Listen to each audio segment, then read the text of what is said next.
അസ്സലാമു അലൈക്കും. നമസ്കാരം. ഞാനിപ്പോൾ ഇന്ന് സൗദിയിലെ പ്രാവശ്യം ഒരു പ്രധാനപ്പെട്ട കാര്യം, ഇന്ന് എല്ലാവരും സന്തോഷത്തിൻ്റെ ഒരു നിലയിലാണ്.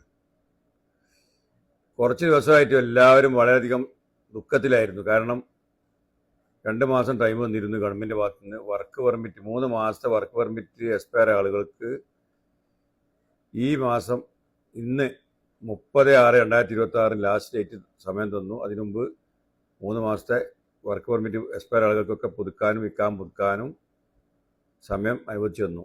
ഇന്ന് അത് ഗവൺമെൻറ് എന്ത് ചെയ്തു? 6 മാസത്തേക്ക് കൂടി നീട്ടിത്തന്നു. വളരെ സന്തോഷത്തിലാണ് ജനങ്ങളൊക്കെ.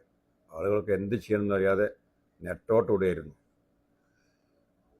അപ്പോൾ ഗവൺമെൻറ് ഭാഗത്ത് നമുക്ക് ആനുകൂല്യം കിട്ടി. 6 മാസം കൂടി നീട്ടിത്തന്നു. ഇക്കാമ എക്സ്പയർ ആളുകളും വർക്ക് പെർമിറ്റൊക്കെ പുതുക്കാൻ തീർന്ന ആളുകൾക്കൊക്കെ ഇക്കാമ പുതുക്കാനും പറ്റും. കാരണം ഇന്ന് 30/6/26 അത് പുതുക്കിയിട്ടില്ലെങ്കിൽ സിസ്റ്റത്തിൽ നിന്ന് അത് മാഞ്ഞു പോകുന്നുള്ള ഇതൊക്കെ വന്നു. അതിനൊക്കെ അറുതി വരുത്തി ഗവൺമെൻറ് ഭാഗത്ത് നമുക്ക് ഇളവ് തന്നു. സൗദി ഗവൺമെൻറ് ഒരുപാട് നന്ദി അറിയിക്കുക. അതുകൊണ്ട് 6 മാസം ടൈം വന്നു. 6 മാസത്തിനുള്ളിൽ ഇനി ആ സ്പോൺസറിൽ തന്നെ നിന്ന് തുടരാൻ പറ്റുമെങ്കിൽ പുതുക്കി തുടരുക, അല്ലെങ്കിൽ മറ്റ് സ്പോൺസറിലേക്ക് കമ്പനിക്കോ മറ്റോ മാറി തുടരാൻ വേണ്ടി ശ്രമിക്കുക. മറക്കണ്ട. എന്ത് സംശയം കൊടുക്കാം. അസ്സലാമു അലൈക്കും.